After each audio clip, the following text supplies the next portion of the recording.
I am fearful of churches becoming so seeker-sensitive we become believer worthless.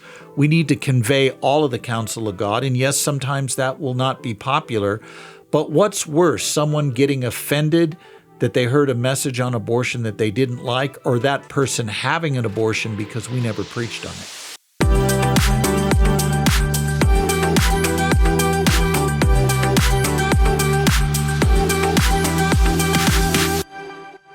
Hey, well, welcome back to the Decision Point podcast. I'm your host, Mark Hobson. With Decision Point, where our mission is to proclaim the gospel to the next generation until every student has heard. And on this show, we are helping students stand for Christ, live for Christ, and witness for Christ, and endure hardship for his name because we believe he's worth it. And we've got a conviction that today we want to be a generation of people that are standing for Christ as people who are committed to the truth of God's word, who are not ashamed of God's testimony, and will not bow down to the idols of today. And today we're going to be talking about what does it mean to stand for Christ in the middle of a culture that has a great idol, and it's the idol of death. And with us in the studio today is Scott Klusendorf, who's president of Life Training Institute and a world-renowned apologist for life. Scott, thanks so much for being with us today. Mark, it's a pleasure. You know, Scott, as I was reading the Bible this week, I've been working my way through Isaiah, and a passage jumped out at me that I just never actually thought about relative to our topic today. You're probably already thinking of which one it is, but Isaiah 28, where God tells the people that they have actually made a covenant with death. Could you just talk to us today about what is the culture of death that young people today find themselves immersed in, and they may not even know it? The culture of death is this, that human life has no intrinsic value, only functional value. And so our culture shouts at us, for example, that you're not really a person until you have self-awareness or have the ability to feel pain or interact with your environment. And the culture of death says that there's two classes of human beings, a class of human persons over here that we can't kill, and a class of human beings over here that aren't persons that we can kill. And it's embraced this worldview known as body-self dualism. Sorry for getting very complex right out of the gate. Hang with us, folks. Yeah, but before your listeners gloss over and go into coma land and become non-persons, let me explain what I mean by this. The culture is telling us that the real you, Mark, has nothing to do with your body. The real you is your cognitive self, your thoughts, your desires, your aims, and therefore you could say to me, I'm a woman trapped in a man's body, and I ought to believe you according to the culture. By that same logic, we say that until you have consciousness, until you have self-awareness over time, or the ability to feel pain or enjoy sensations, there's no you there. So if we have an abortion when you're an embryo, there isn't a human person that's killed. There's only a body that's removed, but no person has died. And that's the culture of death, this view that not all humans have an equal right to life that's fundamental. So why do you think it's so important? You travel the country, probably the world, training, I think, more young people on how to be passionate advocates for life than anybody out there. Why do you think it's so important that you're making this your life mission to train Christian young people to be advocates for life? Because right now, where we're at in the 21st century, the great battle is not over what is God, it's over what is man. In other words, what is our nature as human beings? Is human nature fixed, or are we free to alter it and morph into anything we want if we can produce the technology to do it? And what gives humans value in the first place? And students are confused on these questions. And if our churches aren't giving a very biblically grounded philosophical view of what makes us valuable in the first place, students are going to be lost on questions of identity and what their role is in society and how they relate to one another in brotherly love and as Christians. So you talked one time, and I heard you talk about how, are a lot of Christian young people today being trained and equipped in how to be advocates for life? Not as much as we'd like to see. In fact, the sad thing is, if you look at all of the major Christian colleges, can you name one that has a program, a major, aimed at equipping undergrads to take careers as full-time pro-life ambassadors? There isn't one. There's a certificate program at one school I can think of, and I'm grateful for that. But outside of that, we have no specific professional training aimed at getting our people in the field full-time as professional advocates for life. You teach at another amazing ministry, Summit Ministries, every summer. Yeah. I heard you say that you ask students every summer how many of them have actually heard training. Remind me, what's the percentage that say, yes, I've received? Here's what's really sad, Mark. And you're right. Summit Ministries, which get students from some of the finest churches in America who send their kids to Summit to learn how to defend a biblical worldview in the course of a 2-week training program. And it's the finest training program and worldview out there. Nothing beats it. And you teach there almost every year, right? I teach pretty much every session every year. And what I've done for the last several years, I'd say going back at least 8 years now, I ask students a survey question. How many of you, before coming to Summit at your church, heard a presentation aimed at equipping you to engage friends with a pro-life argument? How many of you have gotten a presentation on that? Out of 200 students present per session, we might get 8 that raise their hands. And then if I refine it further and say, how many of you heard a pro-life presentation aimed at helping you convince non-Christian friends that the pro-life position is true, the numbers drop even more.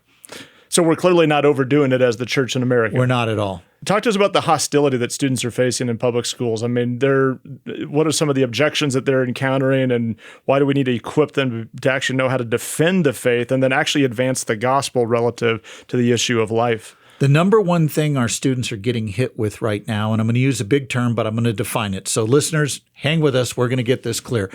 It's a dangerous doctrine called standpoint epistemology. And what it basically says is you have no right to make a moral claim unless you're a victim of a certain victim class who's experienced a certain thing. Otherwise, you have nothing to say, shut up. And so Christian students are being silenced, not in the name of, hey, your argument's no good. They're being silenced in the name of you have no authority to speak because you don't have standing. So, for example, a Christian pro-life student at a high school recently contacted me and said my political science teacher wanted to have a class discussion on abortion, but he looked at me and 3 other white students in the class and said, you don't get to speak. Only these minority female students get to speak because they have standing. You're part of the oppressor group. They're oppressed. Therefore, you shut up and listen to them. And when the oppressed students, so to speak, made their argument, which was so bad and so vacuous, and the other students tried to correct them with loving reason. I mean, they were gentle about it, but they tried to correct them. The teacher shut it down, not because the arguments were bad, but because these students over here were the only ones determined to have standing.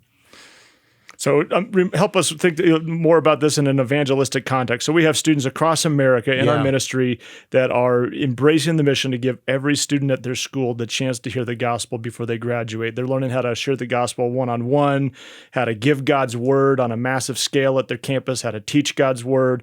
They're leading outreach weeks where they're bringing in guest speakers and sharing the gospel multiple days in a row with the goal of helping every student hear about Jesus that week, let alone everything else that they're doing on campus. In that kind of a evangelistic context, help our students think about why they should actually want to get training that we're going to even be talking about later in this episode to also be advocates for life, and why you think this issue connects so well with evangelism and the Great Commission. Well, the number one reason I tell students to get pro-life training is often there are obstacles in the path of people seriously considering Christian truth claims. And so they think, well, your view of faith is just a blind leap in the dark, and why would I want to believe something there's no evidence for? Now, that's a faulty view of faith. You and I don't believe that's what faith means, but that's what the secular culture thinks it means. Christians, rather, hold to a belief that faith is trust based on evidence. And if you can show that the Christian worldview makes sense on a current cultural issue like abortion, or maybe the definition of marriage, or gender roles, things like that, if you can show that the Christian worldview speaks intelligently to those issues at a worldview level, you're saying to your critics, just maybe you ought to take a look at the other Christian truth claims, like did Jesus rise from the dead? Is there a fix for my sin problem? You invite the skeptic to actually come in and see what else is being claimed, and maybe those claims aren't as irrational as you think they are. So far from distracting people from the gospel, bringing up an issue like abortion invites them to take a serious look at the Christian worldview. That's amazing. So we want to get you to train our students who are listening to the podcast even right now how to make the case for life. And I hear that takes like several hours for people to do. Is that right? We'll do it in a minute. How's that? You're going to do it in a minute. 1 minute. A minute or less. Well, that sounds great. Tell you what, we're going to take a quick break, and when we get back, we're going to have Scott Klusendorf train us in how to make the case for life in under a minute. But I'm going to be timing him to see if he can really do it. If I fail, I'll agree to come on your show with no charge for the next month and a half, as many times as you want. Oh, wait, I thought that was me winning the bet. All right, we'll take a quick break. All right.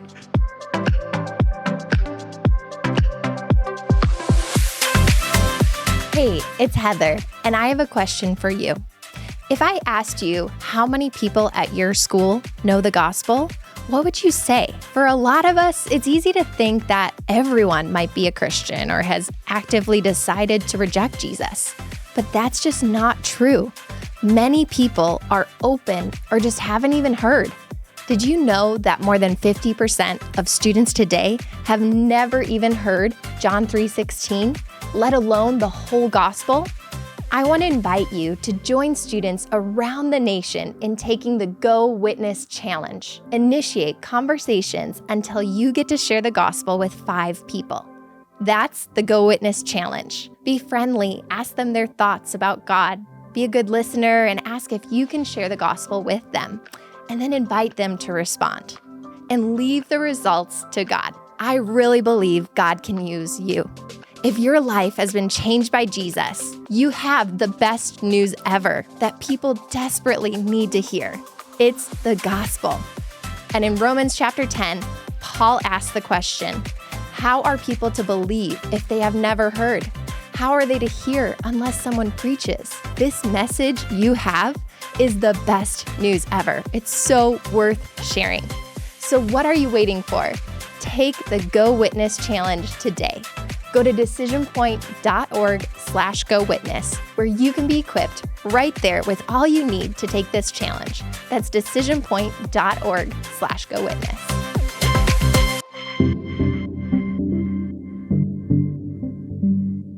Hey, well, welcome back. We are so excited to be here with Scott Klusendorf. By the way, we're here on site at Colorado Christian University. We've recorded this episode in advance because Scott was kind enough to speak at our Student Leader Conference this July in 2023 when we were recording this. Scott just finished training all of our staff and students in the incredible material that he's been sharing with us today. So, Scott, thanks for being here with us at our conference. It's been a blast. Okay, Scott, you promised to deliver the goods. How do you make the case for life in a minute or less? And I've got my watch on you, so let's roll. Well, suppose your Aunt Betty says, why are you pro-life? And she hates all things Christian, and you want to give an answer that will appeal to a non-Christian, but is still biblical. Here's what I would say. Aunt Betty, I am pro-life because it's wrong to intentionally kill innocent human beings. And the science of embryology is clear that from the earliest stages of development, from the one-cell stage, you were a distinct, living, and whole human being. You weren't part of another human being like skin cells on the back of my hand. You were already a whole living member of the human family, even though you had yet to grow and develop. And you know what else, Aunt Betty? There's no essential difference between you, the embryo, and you, the adult, that would justify killing you back then. Differences of size, level of development, environment, degree of dependency are not good reasons for saying we could kill you then, but not now. How'd I do? 45 seconds. Okay, that's rocking it. That's rocking it. But notice something interesting about this, Mark. I did not cite a Bible verse, but I did convey biblical truth.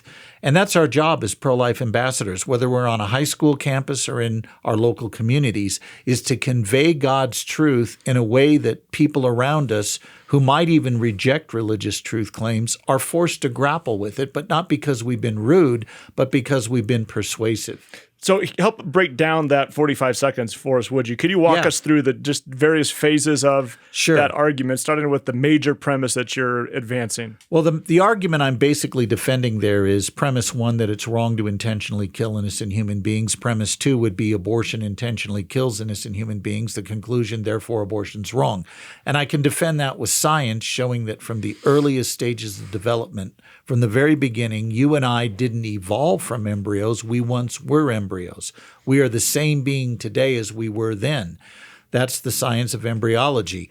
And this isn't a religious view. This is something you can find in embryology textbooks worldwide. We then argue philosophically, and this is key in today's society, that though there are differences between Mark the embryo and Mark the adult, those differences are not morally relevant such that we could say we could kill you then, but not now. Differences of size, you were smaller then. So what? How does it follow that because smaller humans are less stature that we may intentionally kill them? You were less developed, but again, why does that matter? Lots of people are less developed than others. 2-year-olds are less developed than 18-year-olds. We don't think the 2-year-old has less of a right to life. You were in a different environment, meaning you were in the womb, now you're out, but where you are does not determine what you are. When you and I walked the 70 feet from the school quad a few minutes ago into this studio, we changed location. But if a journey of 70 feet didn't change us from one kind of thing to another, how does a journey of 7 inches down the birth canal suddenly transform us from non-human, non-valuable thing we can kill to valuable human being that we can't? And the answer is, if we weren't already human and valuable, changing your address doesn't get you there. And finally, degree of dependency. Notice we just worked through that acronym SLED, SLED. That's a way to remember these differences. Your dependency on another human being does not give me a license to kill you. It's one thing to say, I can't be forced to use my body to sustain you. It's quite another to say, I can slit your throat in the name of withholding support. So the fact the unborn depends on the mother does not mean the unborn can be intentionally killed. Conjoined twins may share each other's bodily systems. It doesn't follow they can be killed because they can't live independent of each other. So talk to us about the burden of proof. You said some encouragement with our students this morning of who has it. So maybe just start at basics. What is the burden of proof, and who has it, and why does that matter? And how should that affect how we actually speak with people about this? What often happens, and especially with Christians, they wrongly assume that they always bear the burden of proof, and that's not true. If I claim there's a pink elephant dangling above your head right now, you don't bear the burden of proof. I do. I'm making the claim. If I claim there can be such a thing as a human that's not a person, the pro-lifer doesn't bear the burden of proof, the person making that claim. You would be within your rights to say, why should I believe there can be such a thing as a human that's not a person? I mean, have you ever met a human that's not a person? If you have teenagers, don't answer. But everybody else, you know what I'm talking about. The burden of proof is on the critic. If the critic says self-awareness is what makes us valuable, why should I believe that? Why is self-awareness what gives me value? And how self-aware do I have to be not to be killed? They got to answer these questions. And too often what happens with our students on high schools and in our churches, because we've not been trained to think apologetically, we assume the burden of proof and think, oh, it's on me then to out-argue that person. No, wait a minute. They're making the claim. Make them defend it. You're always within your rights to say graciously, why should I believe a thing like that? Make them do the hard work of defending their claim. And talk to us about staying on message. I know when you're arguing about anything or trying to persuade people of anything, whether it's just the basic gospel message or why your baseball team's better than mine or vice versa, you can go down all sorts of rabbit trails. How do you encourage and train people to stay on message, and why does that actually matter? Well, my baseball team is better than yours, but that's beside the point. I don't need to defend it. Right. How many World Series have the Cubs won in the last 100 years? One? You know, they're on a roll. They're on a roll. They're about one a decade right now. One a decade. I was going to say one a century, but moving along. Here's the essential pro-life message. It's wrong to intentionally kill innocent human beings. If I could train politicians with a 7-second soundbite to keep them on message in front of the camera, here's what it would be. I oppose abortion because it's wrong to intentionally kill innocent human beings. And I would say the same thing to high school students. When you're in a class and you have just a moment to get your case out there, say, I oppose abortion because it's wrong to intentionally kill innocent human beings. And stop right there. And make others show you that it's wrong, that your view is wrong there. Make them do the hard work of refuting you at that point, because you are prepared to defend that case with science and with philosophy like we just did a moment ago, showing that from the earliest stages, the unborn are distinct, living, whole human beings, and showing that philosophically there's no essential difference between Mark the adult and Mark the embryo that would justify killing you back then. You were smaller back then, less developed, in a different environment, more dependent, but so what? Why do those things matter? That's a pretty solid case for us to make. So you just bring it home. That even if they get an objection you don't quite know what to do with, I oppose abortion because it's wrong to intentionally kill humans. Always ask yourself this question. Does their objection refute my argument that it's wrong to intentionally kill innocent human beings and that abortion does that? So somebody says, well, you're a man. I mean, my snarky self wants to say, how do you know I'm a man?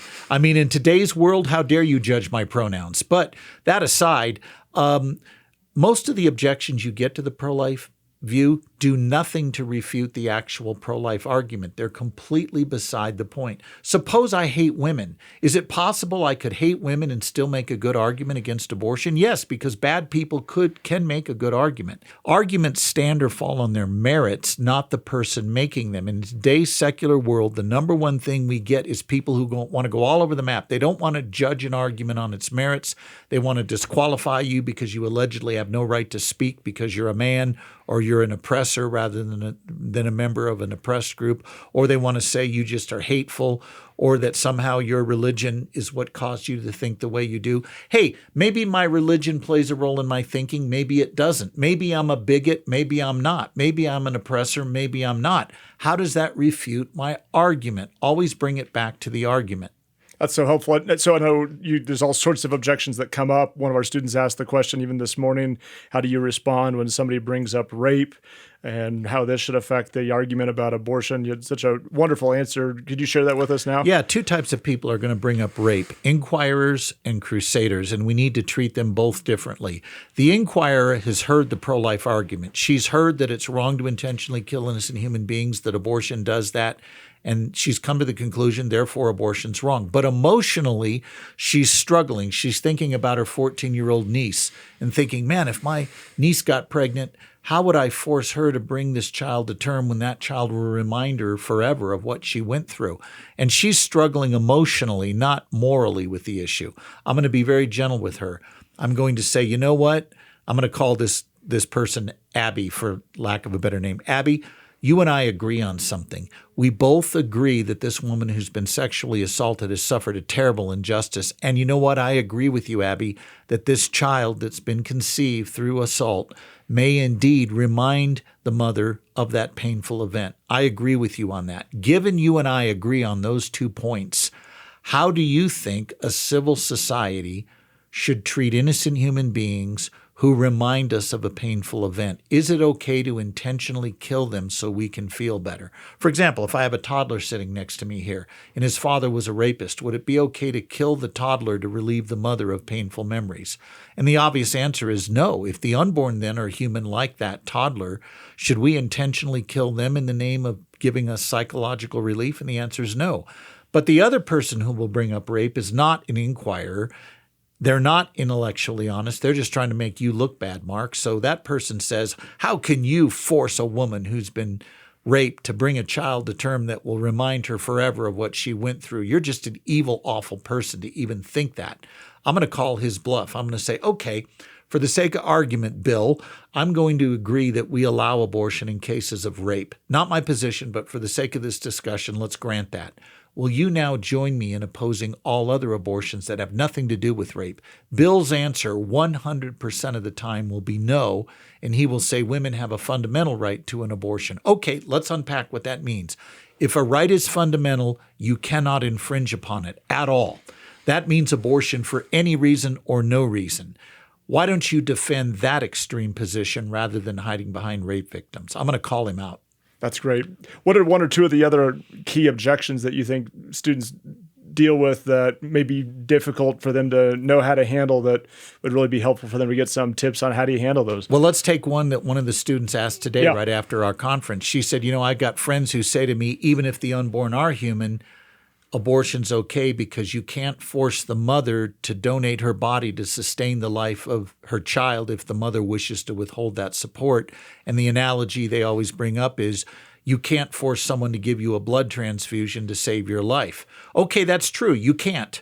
But it doesn't follow I can slit your throat in the name of withholding support. Abortion is much more than merely withholding support. If you need a blood transfusion, and let's say I'm just a heartless person and I refuse to help you, the law may respect my autonomy, but it won't allow me to intentionally kill you in the name of withholding support. I think my colleague Frank Beckwith puts it real well. Calling abortion merely the withholding of support is kind of like suffocating someone with a pillow and calling it the withdrawing of oxygen. There's a whole lot more going on here than merely withholding support. That's so helpful. In a minute, I want to ask you to share some words of advice to any pastors that might be listening to us, and then to even some of our student leaders who are out there on the front line sharing the gospel and what you might encourage them. First, I'd just love for you to just share your heart and even the Lord's heart to anybody that might be listening to this that has in any way been involved in an abortion. What would you like to say to them? I have a one-sentence summary of what you need to consider here. If you've had an experience with abortion, maybe a guy who encouraged a girl to abort or a woman who made this decision because you didn't think you had another way out, here's my one sentence I want to convey to you. You don't need an excuse. You need an exchange. In other words, trying to justify what you did will get you nowhere. But exchanging your sinfulness for the righteousness of Christ will get you everywhere. Wow.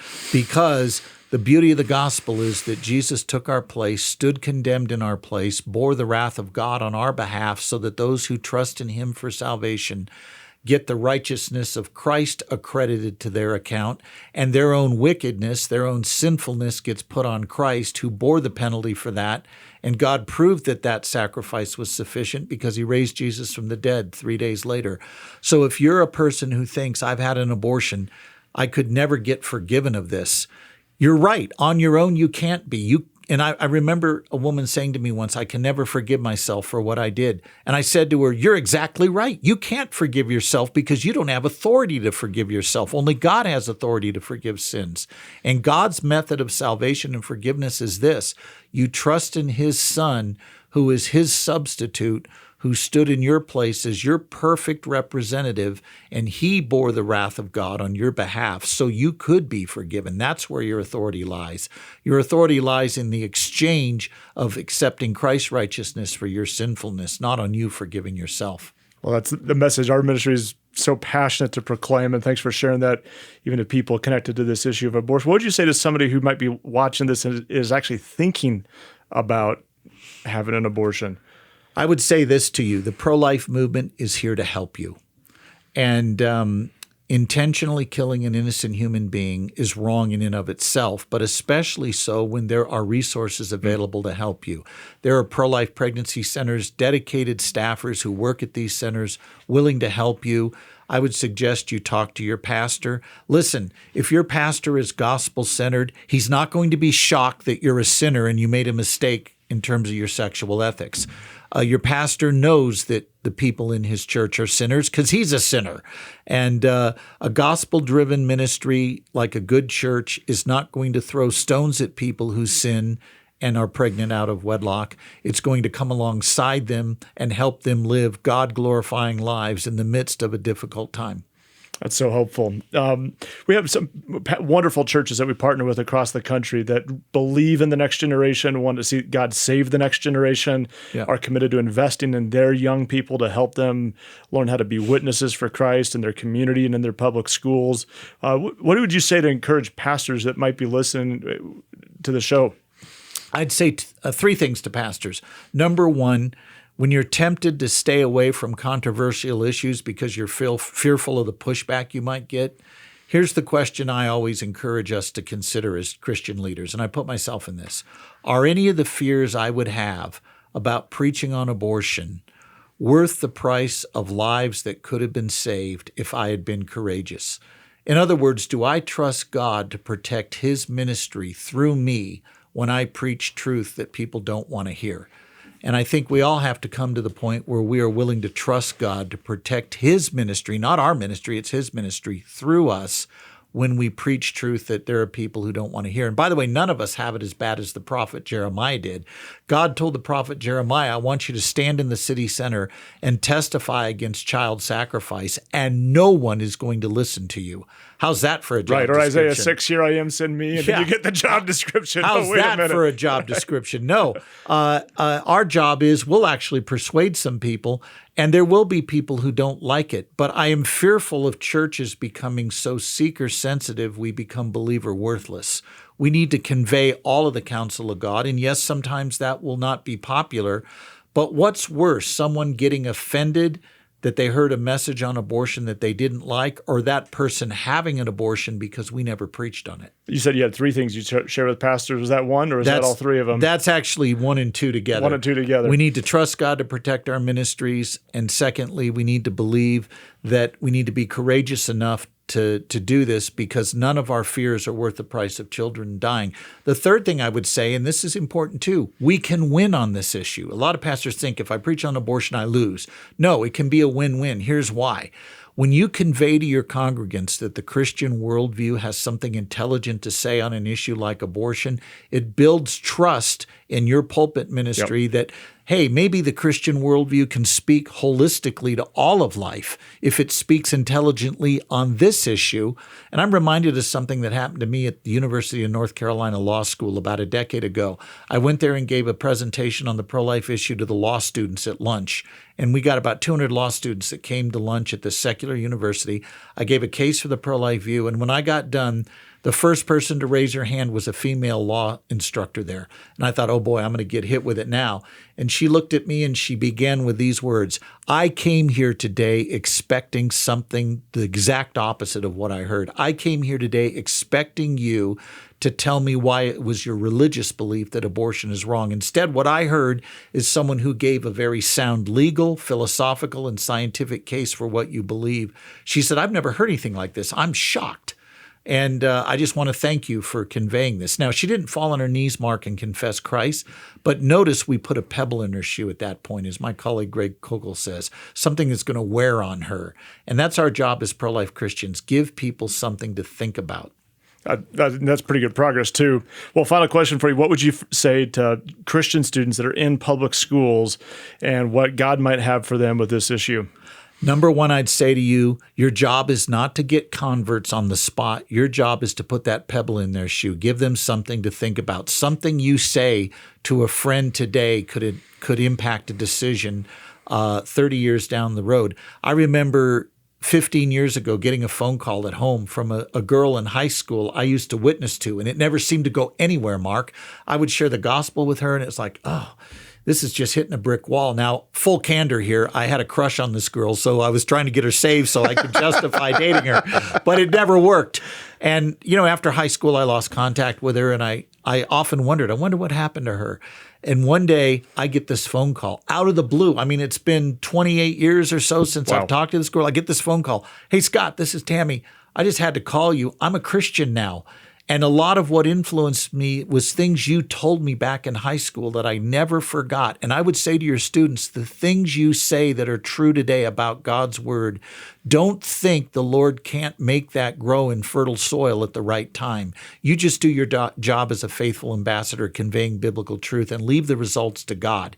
It's not on you to close the deal right now. It's on you to say the truth and let God do the work of bringing regeneration in that person's life whenever he chooses to do it. I love that. The most helpful thing for me I heard about just witnessing is from Bill Bright. He said, the definition of successful witnessing is taking the initiative to share Christ and the power of the Holy Spirit and leaving the results to God. That's you think, well, wait a minute, I can do that. Yeah. I can do that.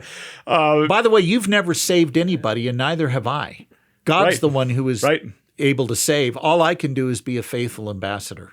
And just practically speaking, in our final moments, what have you seen that high school students can do in their high schools that can really move the needle on this issue? I have seen high school students give very persuasive defenses for the pro-life view in their classes. I've seen them invite pro-life presentations into their school Bible clubs and Christian clubs on campus, and seen students change their minds because the Christian students took it upon themselves to say, we want our friends to hear the truth on the pro-life issue, and we're going to find a way to make that happen, whether we bring in a guest speaker or we convey it ourselves. I love it.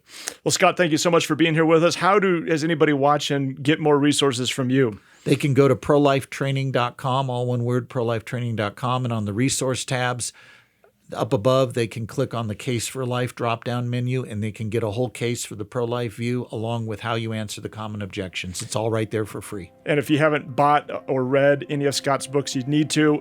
He's a co-author of a great book called Stand for Life. and also an author of a book called Case for Life that's already out and also coming out in a fresh edition. A second edition, November 14th. So got to buy both of those. Well, Scott, thank you again for being here with us. And Great friends, to be with you, Mark. thanks for being here at our conference. Loved it. Had a ball. Our students loved it. The line was out the door to talk to you after, so I could tell you really hit a nerve with our students.